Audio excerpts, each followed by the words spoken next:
If there is anything in boxing that has caught a lot of eyes, it's the beef between Anthony Joshua and Daniel Dubois. I looked at him as the guy that's leading the way for British fighters, British heavyweights, British boxing. So he's been the king for a long time, and now is my time. I need to dethrone the king. These two have tried to throw chairs at each other, fighting each other. But now Anthony Joshua loses his patience and rushes to slap Dubois in an interview. Me on my life. No, man. It's okay. I want this little boy. Don't disrespect me, bro. No. Know who the this guy? Honestly, speaking from the bottom of my heart, aside from belts and aside from it being him, I'm just ready to fight. One can only think what will happen if these two meet in the ring. The two of Britain's heavyweight boxing giants, Anthony Joshua and Daniel Dubois, nearly came to blows during a fiery pre-fight interview. The tension between the two was evident as they faced off, with their upcoming clash for the IBF heavyweight world title on September 21st hanging in the balance. What started as a routine stare down quickly escalated into a near physical altercation that had to be diffused by their respective teams. Both of you have said that as well. Both of you said exactly the same thing. Yeah. Let's go. The pre-fight interview was meant to be a promotional event, a way to build anticipation for what promises to be one of the most exciting heavyweight bouts in recent memory. But as Joshua and Dubois stood inches apart, the air between them was just filled with heat. The stare down, a ritualistic part of boxing's pre-fight tradition, turned into something far more intense and personal. Back to back now. No, that was enough tonight. That was a smack in the faces, and we're just, there's a lot more to come. Joshua lost control and went on to slap Dubois. Now, one figure that has been present throughout all this heat is Eddie Hearn. Joshua's promoter, Eddie Hearn, was present at the scene and described all the altercations that nearly led to punches being thrown. In AJ to become a three-time world heavyweight champion against another big punching Brit at the National Stadium is a monster event. People have got into him to be more vocal, Hearn said in an interview. He elaborated on how the tension mounted to a boiling point, stating, "It was at the end of the face-to-face. Somebody said September 21st and not before. And our man gets the job done. I think you're going to see it whatever happens, but we have to, because otherwise I've got, It was just recently that we saw these two go at it, with AJ threatening to smash a chair on Joshua's face. Daniel said, "If you want to go now, I'll go now as well." AJ then replied, "Do you want me to smash this chair across your face?" The words exchanged were fiery, and it was clear that both fighters were ready to escalate beyond words.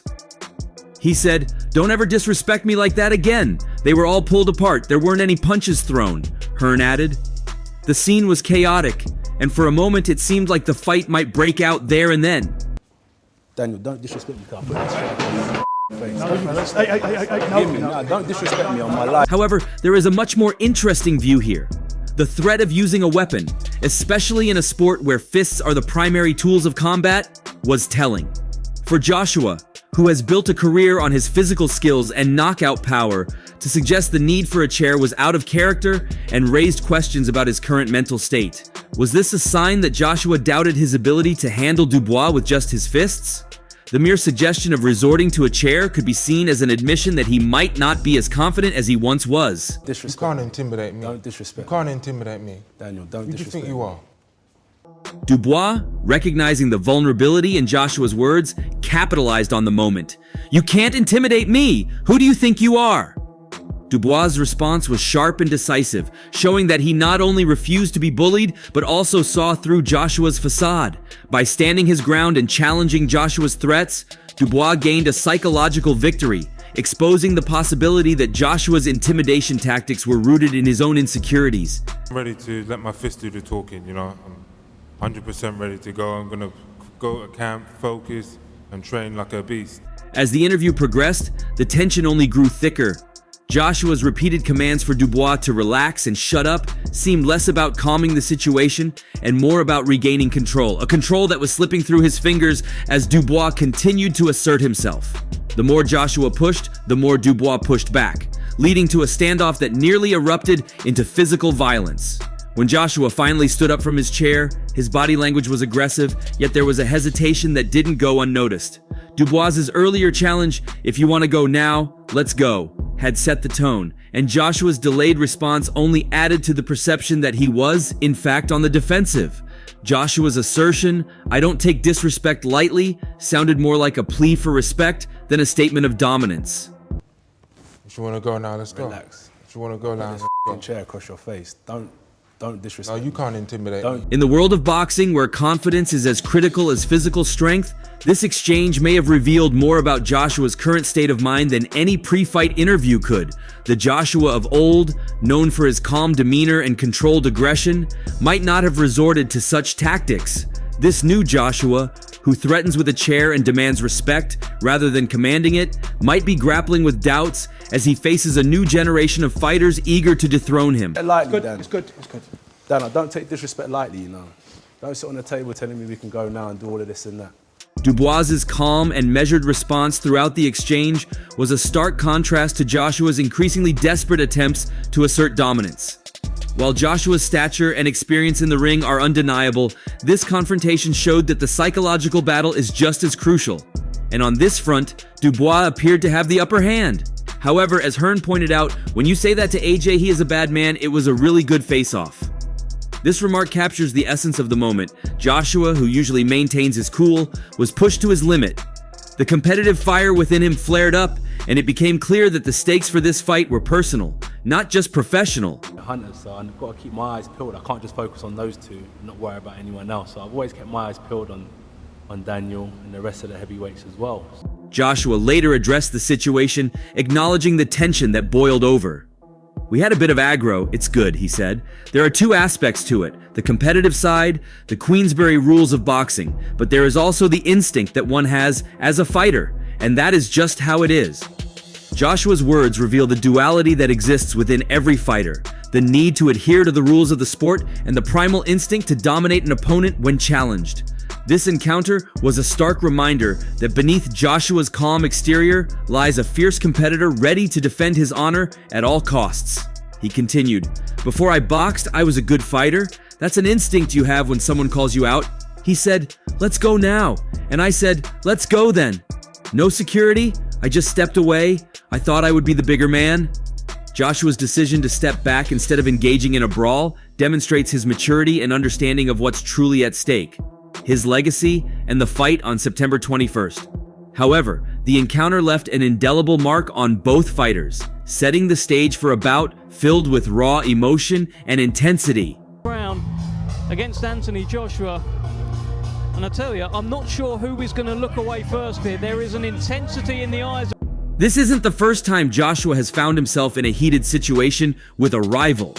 He has previously clashed with opponents like Jarrell Miller and Dillian White at press conferences, but this encounter with Dubois felt different. There's a sense of real animosity between the two, a genuine dislike that transcends the usual pre-fight posturing. Dubois' promoter, Frank Warren, weighed in on the altercation, providing his perspective on the situation. "It just nearly went off upstairs, but you will have to wait until the film goes out to see it," Warren said, hinting at the explosive nature of the exchange. "It was quite lively. It was genuine. There is genuine animosity. There's pressure on both of them, but the pressure is on AJ. They didn't shake hands." Warren's comments show the seriousness of the situation. This isn't just about selling tickets or creating hype. This is personal. The upcoming fight between Joshua and Dubois is more than just a contest for the IBF heavyweight title. It's a battle for respect, pride, and dominance in the heavyweight division.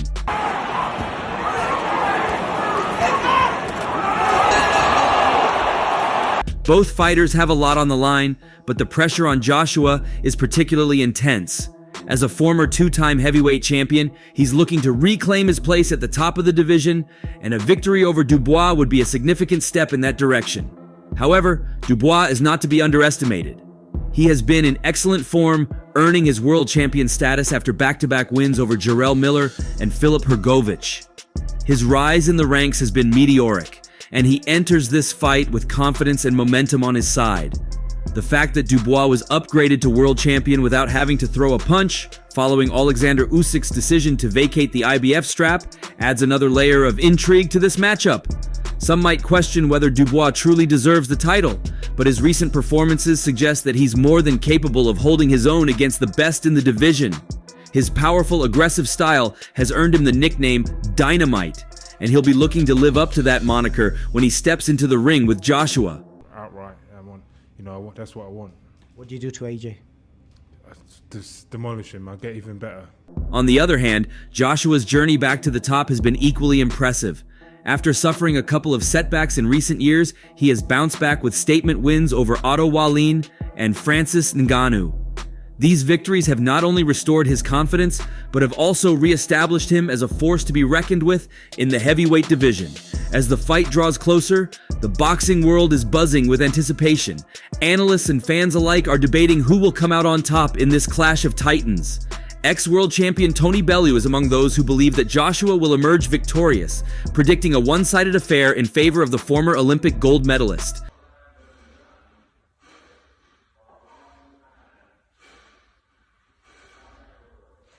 Everything Dubois is good at, AJ is a bit better at, and he also has a defense, Bellew remarked, highlighting the technical edge that Joshua possesses. AJ's a freak. AJ's the best athlete the heavyweight division's probably ever had as an athletic specimen. Bellew's assessment speaks to Joshua's exceptional physical attributes, speed, strength, and endurance that set him apart from his peers. Bellew didn't stop there. He went on to emphasize Joshua's superiority in every aspect of athleticism, saying, if you put AJ in a 100-meter race against the other heavyweights, lifting weights, how far he can jump, how high he can jump, I promise you he'd win the lot. This praise might seem hyperbolic to some, but it's a show of the high regard in which Joshua is held within the boxing community. Hunters, so I've got to keep my eyes peeled. I can't just focus on those two and not worry about anyone else. So I've always kept my eyes peeled on Daniel and the rest of the heavyweights as well. Bellew's confidence in Joshua's abilities is clear, as he predicted a quick end to the fight. As for AJ versus Dubois, I think if that fight gets made, it's over inside 2 rounds. I think he won't miss him. As long as Joshua goes in with the same attitude that he went in with against Francis Ngannou, it's over in 2 rounds. I don't see any other outcome. Bellew's prediction adds an extra layer of excitement to the fight, but it also puts additional pressure on Joshua to live up to these expectations. Dubois, however, will be coming into the fight with nothing to lose and everything to gain. As the underdog, he'll be looking to prove the doubters wrong and upset the odds by taking down one of the biggest names in the sport. His youth, hunger, and power make him a dangerous opponent, and if Joshua isn't careful, he could find himself on the receiving end of a massive upset.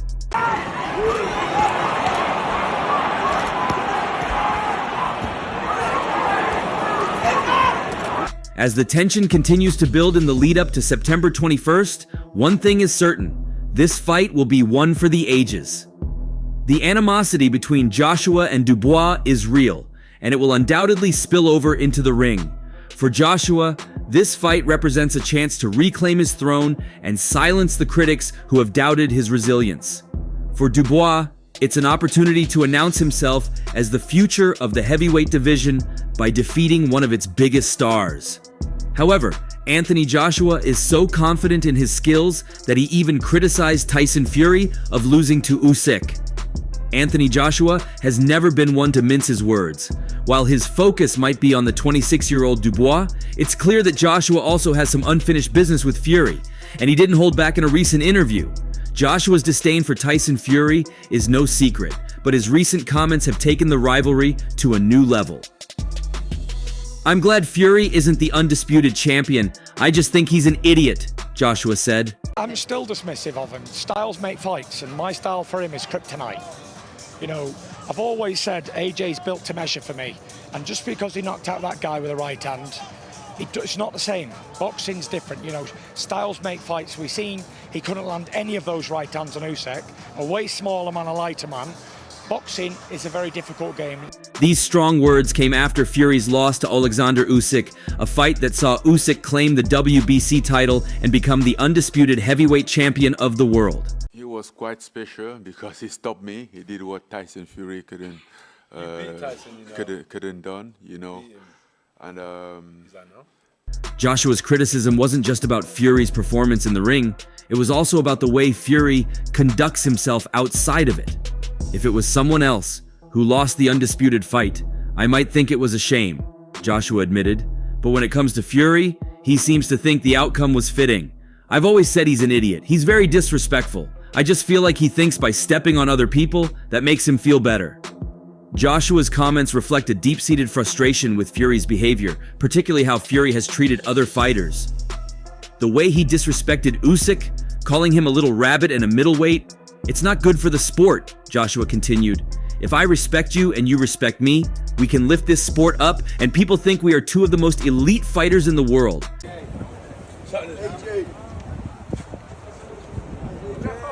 Come, quick, come.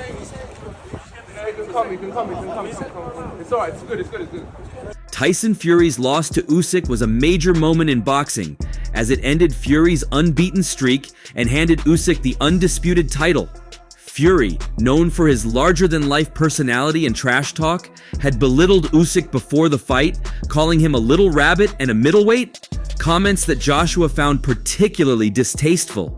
But Fury will step on you and make you look like a guy who's just walked out of the pub and he's not on your level. Then he goes and gets spanked. He deserves it, Joshua said. In Joshua's view, Fury's trash talk and disrespect toward Usyk backfired spectacularly when the Ukrainian handed him his first professional loss.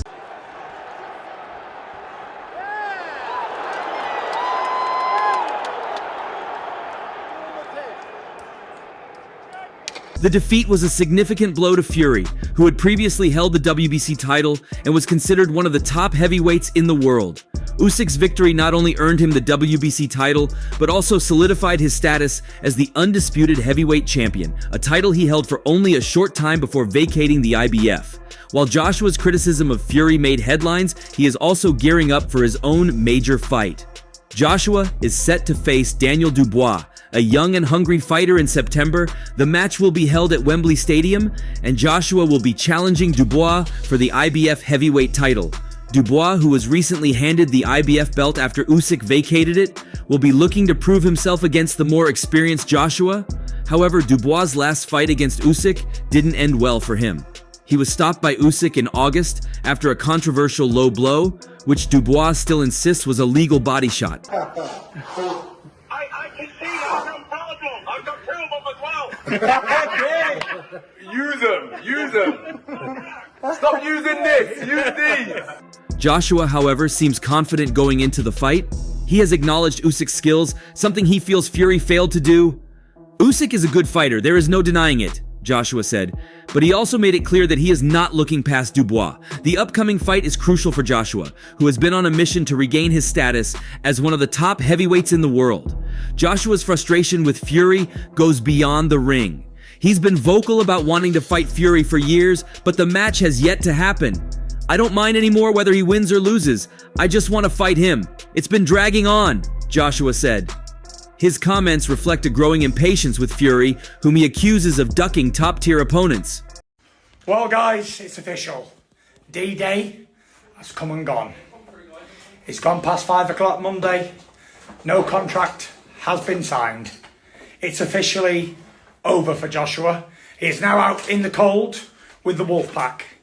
Forget about it. Idiot. Coward. Fury ducks a lot of people. He doesn't fight many people, many top-tier people, Joshua stated bluntly. The repeated delays and failed negotiations have clearly taken a toll on Joshua, who is eager to settle the score with Fury once and for all. He needs to get on with it and come and fight me and stop wasting my time, Joshua added.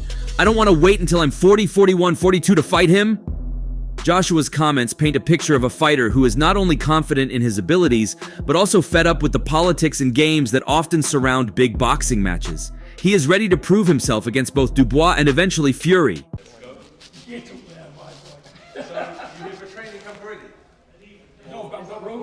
Oh, okay. The youngest one, boxing. Okay, cool, sweet. No, yeah, I'm glad to meet you.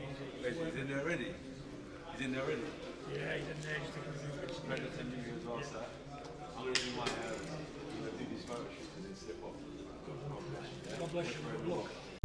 The boxing world will be watching closely as Joshua steps into the ring with Dubois in September. A win would not only earn Joshua another title, but also set the stage for a potential showdown with the winner of Fury and Usyk's rematch, which is set for December in Riyadh. For Joshua, the path forward is clear. take care of Dubois, and then hopefully finally get Fury in the ring. I'm in competition with no one. I'm in my own lane, Joshua said, making it clear that he is focused on his own journey, regardless of what others are doing. Well, what do you think? Share your thoughts below, and don't forget to like and subscribe to the channel for more updates. See you in the next one.